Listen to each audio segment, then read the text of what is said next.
Hinduism, a history. Welcome to study IQ. मेरा नाम है आदेश सिंह. हिंदुइज्म दोस्तों एक ऐसा रिलीजन है जो हजारों सालों से जीवित है. एक ऐसा ट्रेडिशन जिसने इंडियन सबकॉन्टिनेंट में जन्म लिया और यहां के कल्चर को शेप किया. हिंदुइज्म सिर्फ एक रिलीजन ही नहीं बल्कि मेजॉरिटी ऑफ इंडियंस की इंटेग्रल पहचान भी है. लेकिन दोस्तों हिंदुइज्म एक ऐसा शब्द है जिसे खुद को हिंदू कहने वाले भी अक्सर पूरी तरह नहीं समझते.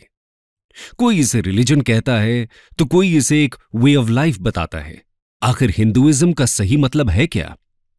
अपनी इस वीडियो में हम इसी सवाल का जवाब जानने की कोशिश करेंगे और समझेंगे कि हिंदुइज्म कैसे वे ऑफ लाइफ की तरह शुरू होकर एक रिलीजन के फॉर्म में डेवलप होता है. दोस्तों हिंदुइज्म दुनिया के सबसे पुराने रिलीजन्स में से एक है. इसकी शुरुआत कब हुई इसका कोई डेफिनेट आंसर नहीं मिलता, लेकिन ऐसा माना जाता है कि यह 4000 सालों से भी पुराना है. आज दुनिया के लगभग हर कोने में हिंदुइज्म को फॉलो करने वाले लोग रहते हैं, जिनमें से 90% इंडिया को बिलोंग करते हैं. फॉलोअर्स के मामले में लगभग 900 मिलियन फॉलोअर्स के साथ हिंदुइज्म क्रिश्चियनिटी और इस्लाम के बाद तीसरा सबसे बड़ा रिलीजन है. इसी के साथ साथ संस्कृत लैंग्वेज एक इंपॉर्टेंट लैंग्वेज जुड़ती है जो इसी के साथ ग्रो हुई और जिसने हिंदुइज्म के बिलीफ सिस्टम्स को स्प्रेड करने में इंपॉर्टेंट योगदान दिया.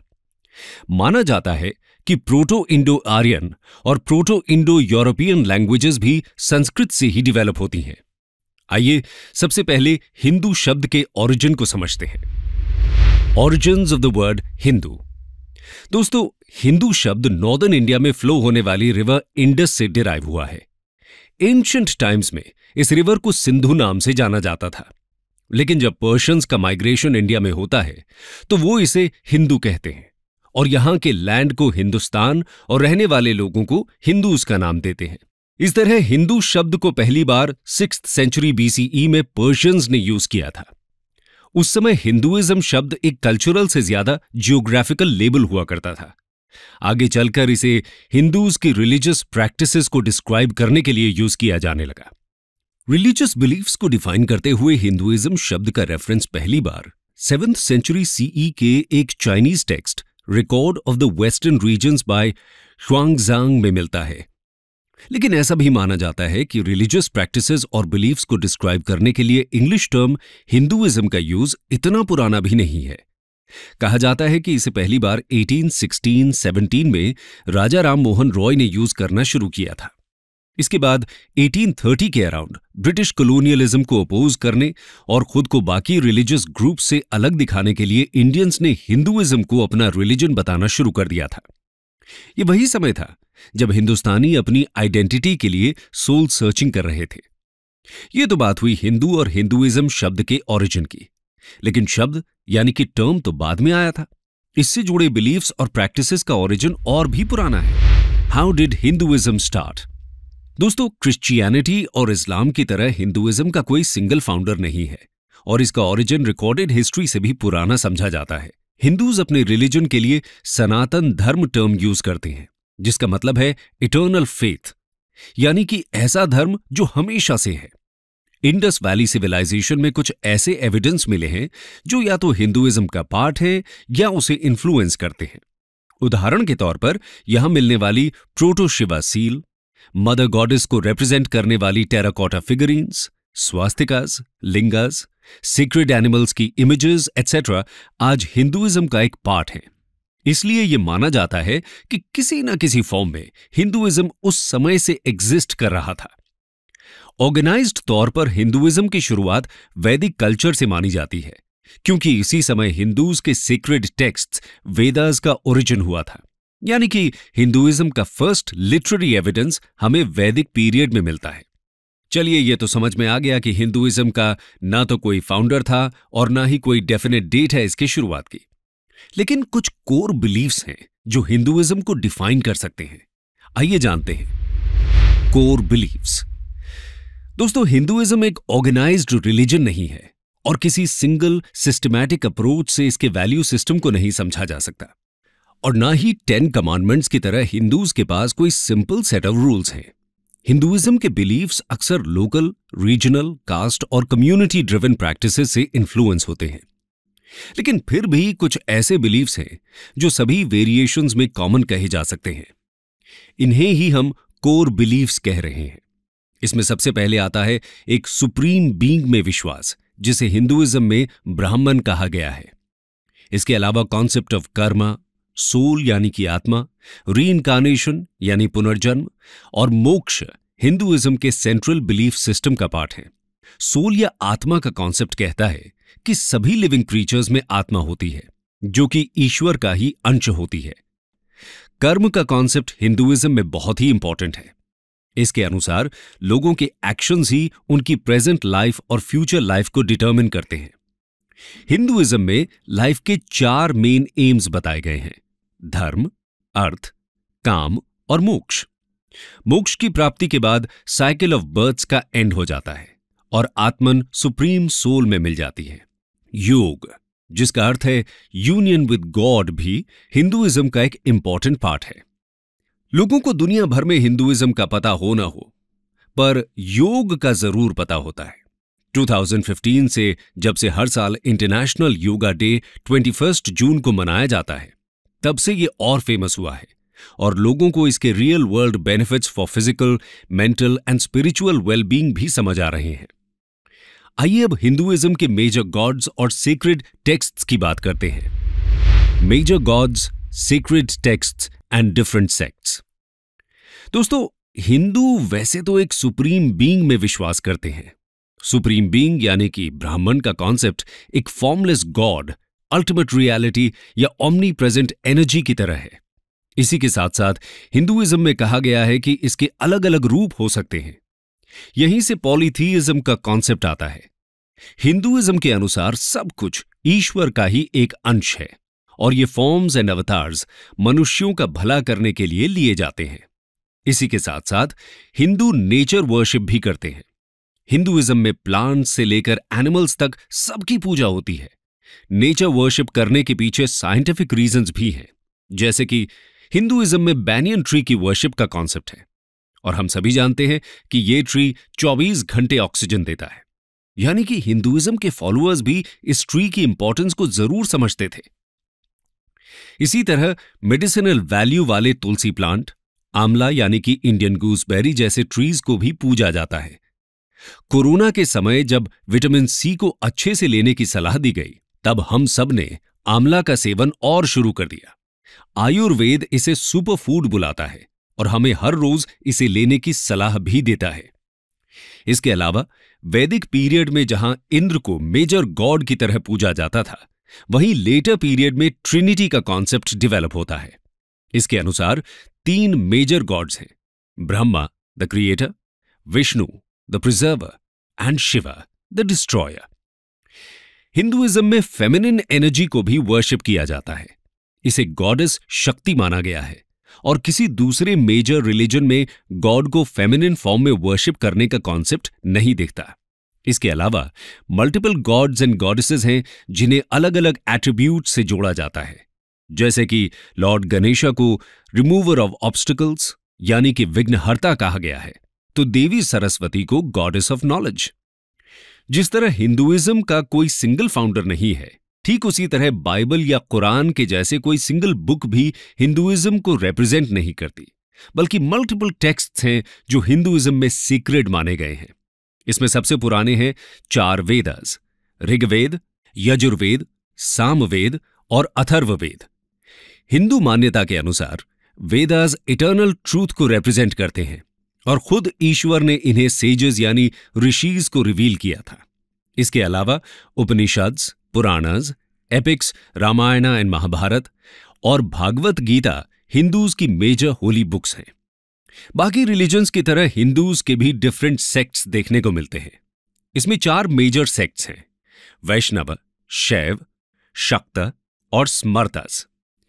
वैष्णव लॉर्ड विष्णु को वर्शिप करते हैं, शैव लॉर्ड शिवा को और शक्त देवी शक्ति को। वहीं स्मर्ता ट्रेडिशन में 5 डेटीज को एक सुप्रीम बीइंग का पार्ट मानकर वर्शिप किया जाता है। इनके अलावा और भी बहुत सारे सेक्ट्स और सब सेक्ट्स हिंदुइज्म का पार्ट हैं। हिंदुइज्म में मल्टीपल सेक्ट्स का डेवलपमेंट तो हुआ है, लेकिन बड़ी बात यह है कि इनके डेवलपमेंट में कोई हिंसा यानी वायलेंस देखने को नहीं मिलती। सभी सेक्ट्स एक दूसरे के साथ पीसफुली कोएग्जिस्ट करते आए हैं। इसकी बड़ी वजह यह है कि सभी हिंदू सेक्ट्स के कोर बिलीफ्स सेम ही हैं और फिलोसॉफिकल बेसिस पर ये एक दूसरे को काउंटर नहीं करते। एक दूसरे के एग्जिस्टेंस को सेक्ट्स रेडिली एक्सेप्ट करते हैं, क्योंकि टॉलरेंस हिंदुइज्म का एक कोर बिलीफ है। यह तो बात हुई हिंदूज के रिलीजियस बिलीफ्स, उनके गॉड्स और मेजर टेक्स्ट्स की। अब हिंदुइज्म के साथ इवॉल्व हुए सोशल सिस्टम के बारे में बात करते हैं। Evolution of Hindu social systems. दोस्तों, हिंदुइज्म में सोशल ऑर्डर की फाउंडेशन वर्ण सिस्टम से बनती है। वर्ण सिस्टम का ओरिजिन ऋग्वेद के पुरुष सूक्त में मिलता है।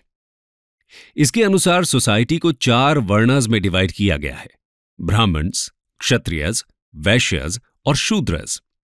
यह डिवीजन कर्म के बेसिस पर किया गया था, जिसमें इंटेलेक्चुअल और स्पिरिचुअल एक्टिविटीज में काम करने वालों को ब्राह्मण कहा गया, पब्लिक को प्रोटेक्ट करने वाले यानी कि वॉरियर क्लास को क्षत्रियज, स्किलफुल प्रोड्यूसर्स को वैश्यज की कैटेगरी में रखा गया और अनस्किल्ड लेबरर्स को शूद्रज बोला गया।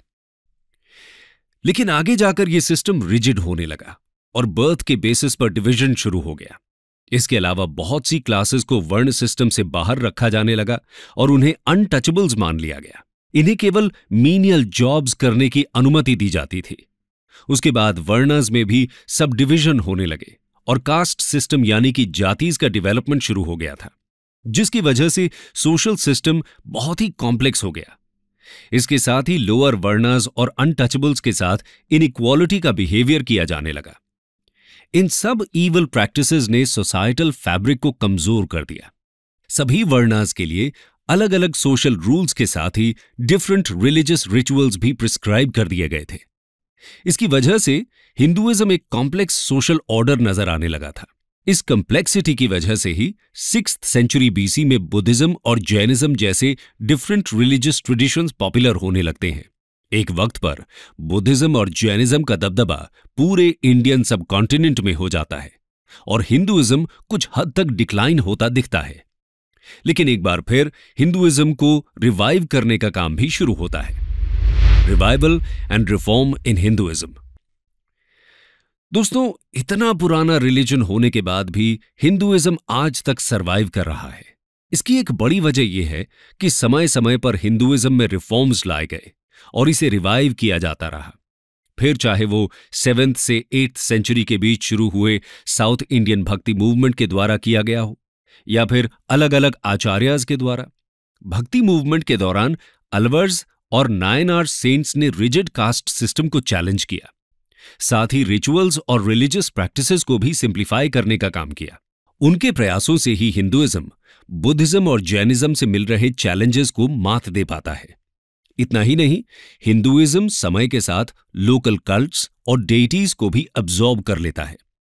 फिर बात चाहे नागा कल्ट की हो, यक्ष यक्षिणी कल्ट की या फेमस जगन्नाथपुरी की, जिन्हें ट्राइबल डेटी माना जाता है, धीरे धीरे सब हिंदू पैंथियन का हिस्सा बन जाते हैं। यहां तक कि बुद्ध को भी विष्णु का एक अवतार बताया जाता है। यह स्ट्रैटेजी भी हिंदुइज्म के सर्वाइवल में इंपॉर्टेंट रोल प्ले करती है।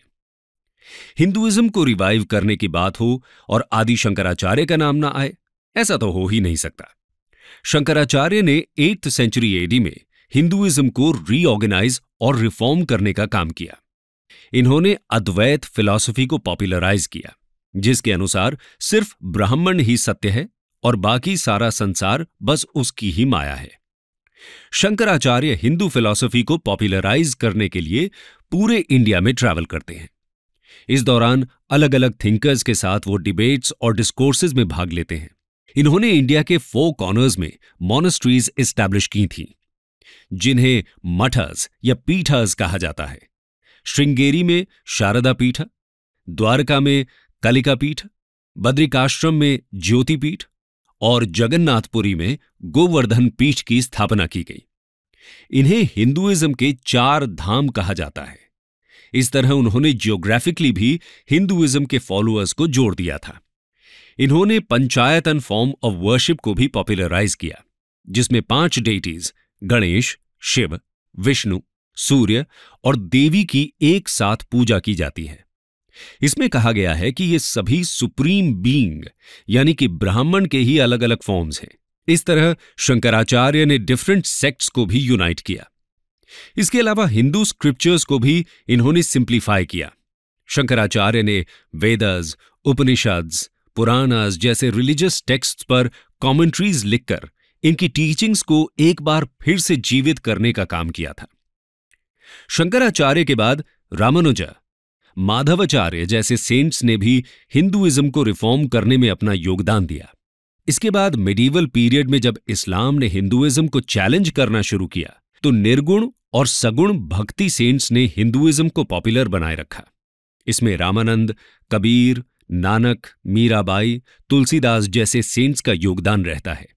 अगर मॉडर्न पीरियड की बात करें तो राजा राम मोहन रॉय, स्वामी दयानंद सरस्वती और स्वामी विवेकानंद जैसे रिफॉर्मर्स ने हिंदू ग्लोरी को एक बार फिर से रिवाइव किया था। 19th सेंचुरी में इन सोशो रिलीजियस रिफॉर्मर्स की वजह से क्रिश्चियन मिशनरीज हिंदूज को कन्वर्ट करने में बहुत ज्यादा सफल नहीं रहते। जिस तरह की सफलता इन्हें अफ्रीका या दूसरी कॉलोनीज में मिली थी, इंडिया में वैसी सफलता देखने को नहीं मिलती। स्वामी विवेकानंद ने 1893 में शिकागो में ऑर्गेनाइज्ड वर्ल्ड रिलीजियस कॉन्फ्रेंस में जाकर वर्ल्ड स्टेज पर हिंदुइज्म की फिलॉसफी को पॉपुलराइज किया। स्वामी जी की स्पीच पर कमेंट करते हुए एक अमेरिकन न्यूज़पेपर ने लिखा था कि ऐसे रिच रिलीजियस ट्रेडिशन वाले देश में क्रिश्चियन मिशनरीज को भेजने की क्या जरूरत है। इस तरह रेगुलर इंटरवल्स पर हिंदुइज्म में रिफॉर्म मूवमेंट्स होते रहे हैं। हिंदू फिलॉसफी में कहा भी गया है कि जब जब धर्म संकट में आता है तब तब उसकी रक्षा के लिए खुद ईश्वर अवतार लेते हैं। इसलिए ये रिफॉर्म मूवमेंट्स हिंदू फिलॉसफी द्वारा भी जस्टिफाई किए जा सकते हैं। हिंदुइज्म इटर्नल रहा है क्योंकि ये स्टैटिक नहीं है और इसमें खुद को नया बनाने की एबिलिटी भी दिखती है। अथर्ववेद में सनातन वर्ड का एक्सप्लेनेशन भी कुछ इसी तरह है। सनातनम एनम अहुह उत अद्याः स्यत पुनर्नवः, meaning they proclaim him to be eternal, but he may become new again even today. Hinduism का सबसे यूनिक फीचर है इसकी डाइवर्सिटी। डिफरेंट लेवल पर वेरिएशंस और डाइवर्सिटी होते हुए भी ये यूनिटी को कैसे रिप्रेजेंट करता है, ये समझने की जरूरत है। How Hinduism encompasses the concept of unity in diversity. दोस्तों, हिंदुइज्म में असंख्य देवी देवताओं का कॉन्सेप्ट है, मल्टीपल रिलीजियस टेक्स्ट्स हैं, अलग अलग सेक्ट्स भी इसका पार्ट हैं।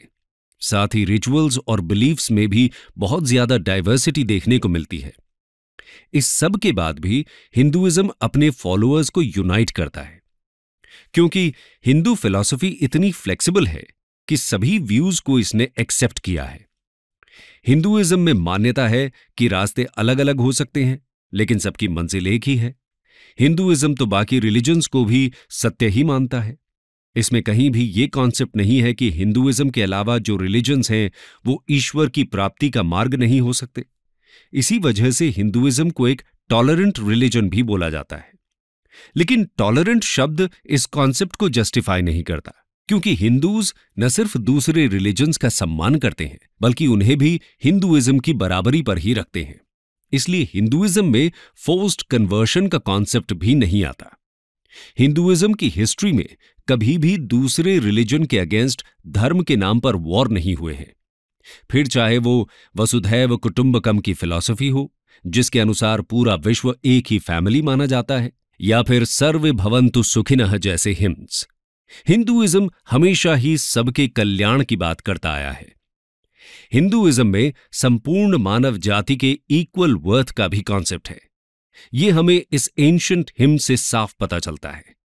अज्येष्ठसु अकनिष्ठसु इति संभ्रात्रो वहादुहु सौभाग्यः, जिसका मतलब है कि no one is superior, none inferior, all are brothers marching forward to prosperity. यही वजह है कि आप चाहे शिव की पूजा करते हो या कृष्ण की, या फिर देवी के भक्त हों, या शायद किसी की पूजा ही ना करते हो, लेकिन फिर भी आप खुद को हिंदू कह सकते हैं। हिंदू होने के लिए ना तो किसी एक भगवान की वर्शिप करना कंपलसरी है और ना ही किसी मंदिर में जाना, यहां तक कि किसी एंशिएंट स्क्रिप्चर की स्टडी करना भी मैंडेटरी नहीं है। हिंदुइज्म तो सबको अपना मानता है। अगर आप खुद को हिंदू मानते हो तो आप एक हिंदू ही हो, फिर चाहे कितनी भी डाइवर्सिटी आ जाए, हिंदुइज्म आपको उसके 900 मिलियन से ज्यादा फॉलोअर्स के साथ यूनाइट कर ही देता है। कंक्लूजन दोस्तों, जैसे हमने देखा कि बाकी रिलीजन्स की तरह ना तो हिंदुइज्म के पास कोई सिंगल फाउंडर है, ना कोई सिंगल टेक्स्ट और ना ही कोई सिंगल गॉड। इसीलिए इसे ट्रेडिशनल रिलीजन की डेफिनेशन में समझ पाना मुश्किल होता है। एक रिलीजन से ज्यादा ये अ वे ऑफ लाइफ की तरह डेवलप होता है, लेकिन समय के साथ दूसरे रिलीजन्स का डेवलपमेंट शुरू होता है और ये सभी हिंदू वे ऑफ लाइफ को चैलेंज करते हैं। इन्हीं को काउंटर करने के लिए और इनके कंपटीशन में हिंदुइज्म एक रिलीजन की फॉर्म लेने लगता है। हिंदू परंपरा के अनुसार अपने धर्म को सनातन धर्म कहा गया है और धर्म शब्द की परिभाषा रिलीजन से अलग भी बताई जाती है। धर्म का मतलब एक सेट ऑफ रूल्स माना गया है और सनातन धर्म का मतलब हुआ ऐसे रूल्स जो हमेशा ही वैलिड रहते हैं।